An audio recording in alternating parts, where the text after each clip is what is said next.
In 2018, a foster mother of 8 was asked to take in a baby girl from Pakistan who had no name.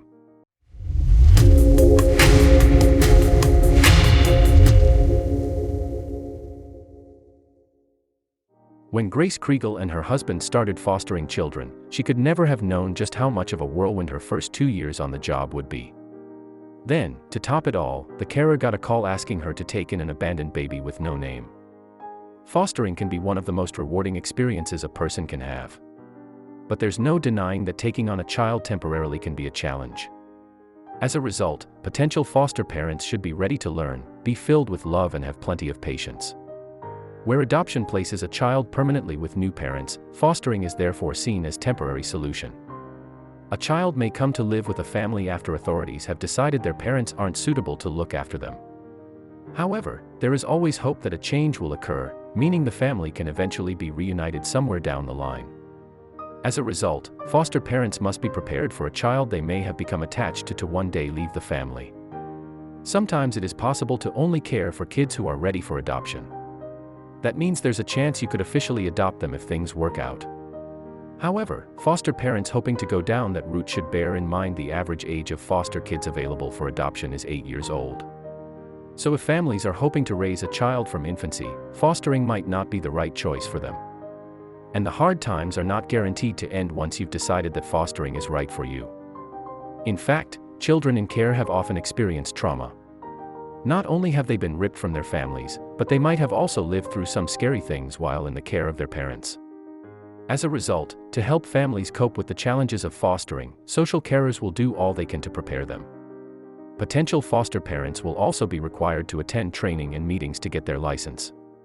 And, once they're ready to take in a child, authorities will help to ensure they're the right fit for the family. In 2017, reports suggested there weren't enough foster families in the United States for all the children in care. That year alone, 269,690 entered the foster system. And it seemed that the number of kids needing temporary homes was on the rise. One of the reasons more children were entering the care system was the increase in substance abuse among parents. Of course, the situation wasn't helped by the lack of carers, a problem fueled by both recruitment and retention issues. In fact, according to figures obtained by HuffPost, between 30 and 50% of fostering families will end up quitting the job. And a study from the Foster Care Institute revealed that most foster parents had experienced feelings of loss, while half said they didn't feel their social worker gave them enough support. But despite the problems facing the current fostering system, there are still some people willing to take the plunge. Among them are Grace Kriegel and her husband, Jesse Wilson. The couple live in North Carolina, and over the course of 2 years they had fostered 8 children. In December 2018, one of Kriegel and Wilson's newest additions was a little girl from Pakistan. The child had been abandoned at a hospital as an infant. Her background, therefore, was completely unknown. Moreover, the poor baby didn't even have a name. When the couple's social worker asked Kriegel and Wilson if they would temporarily take care of the child, they didn't hesitate in agreeing. Later, the foster mom would share the story of how the infant joined her family by writing an article for Love What Matters. Revealing what went down, Kriegel wrote, "We were standing in Target, trying to buy pants for the 12-year-old who was already in our care, when I took that phone call. My husband and I made eye contact. We didn't even need to discuss it." Kriegel and her husband then grabbed some baby supplies, including clothes, diapers and a baby seat, and dashed to the hospital. It was there that they were introduced to what the foster mom described as the most perfect little Pakistani princess, who had been given the name Safe Surrender. For the next 4 months, Kriegel and Wilson cared for the baby. Then they got a call to say that the little girl needed to undergo a hospital assessment. Doctors, it seemed, were concerned that she hadn't been checked at birth. As a result, the family came home from vacation early to ensure Safe got examined. Kriegel recalled, "We made the appointment. They called her legal name over the intercom, Safe Surrender. I felt the stares of strangers as we met the nurse at the door. No one said it, but they all thought it. Who names their kid that? Lots of tests, heart, kidneys, spine. The tests revealed the baby had some health issues that would require her to wear a colostomy bag and undergo surgery. There were more tests, more appointments, and more explanations to uninformed medical staff as to why this little baby has such an unusual name," Kriegel revealed. At this point, social workers gave Kriegel and Wilson the opportunity to give little Safe up. However, the couple were determined that they could handle her medical needs. So from that moment, they vowed to do all they could to help the baby recover. Kriegel revealed, "We sat by her bedside as she woke up from surgeries.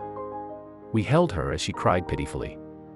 We learned how to care for a colostomy bag, ordered supplies and paid for them out of pocket, and bought new clothes. We watched her heal." And the couple's efforts didn't only help Safe's health, they helped her heart. Soon the baby came to trust them. "We loved her, and she flourished," Kriegel explained. She had surgery again at 10 months to reverse her colostomy and she never looked back. While Kriegel and Wilson were busy caring for Safe and building a bond with her, social workers were attempting to trace the baby's biological family. They even placed an advert in a newspaper looking for the girl's father. And when no one came forward, they decided she should go up for adoption.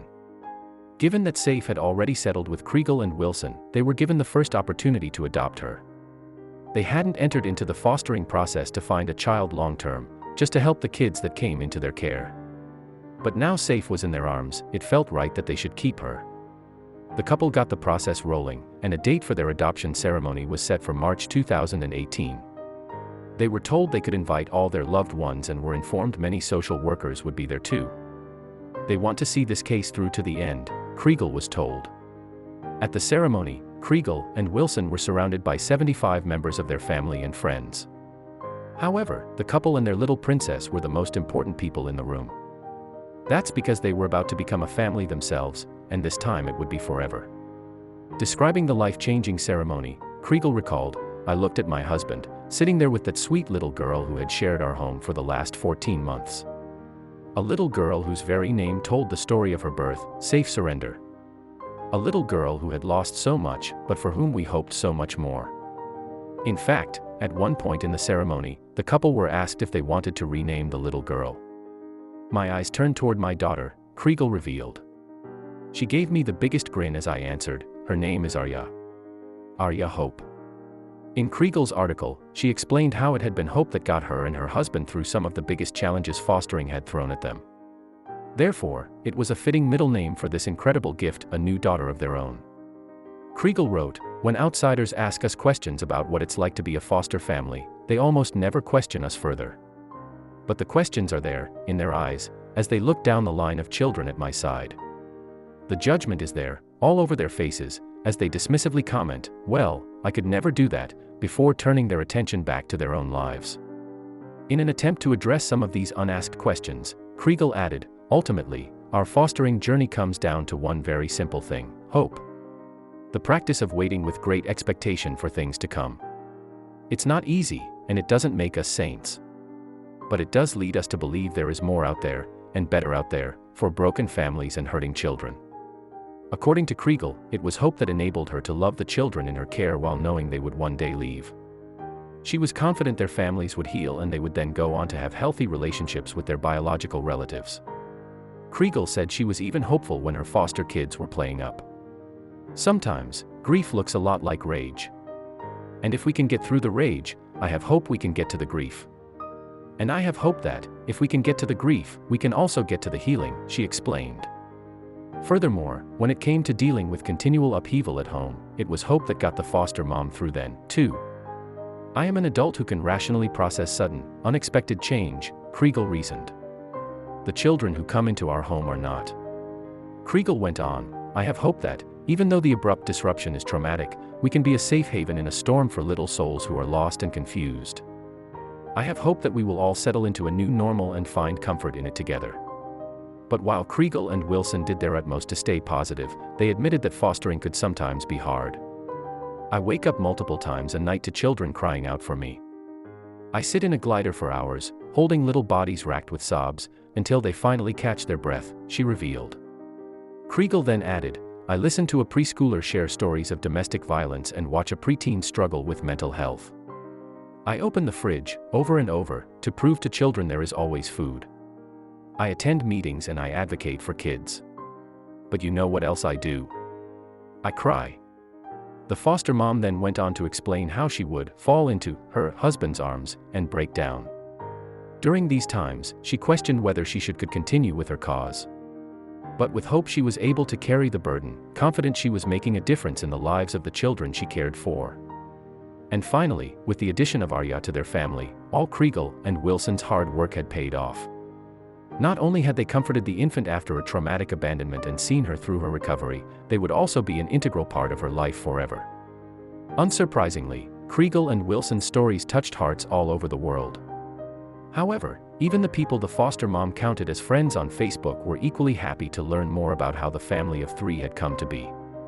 When Kriegel later shared a link to her Love What Matters piece on Facebook in September 2018, one friend gushed, "This is beautiful.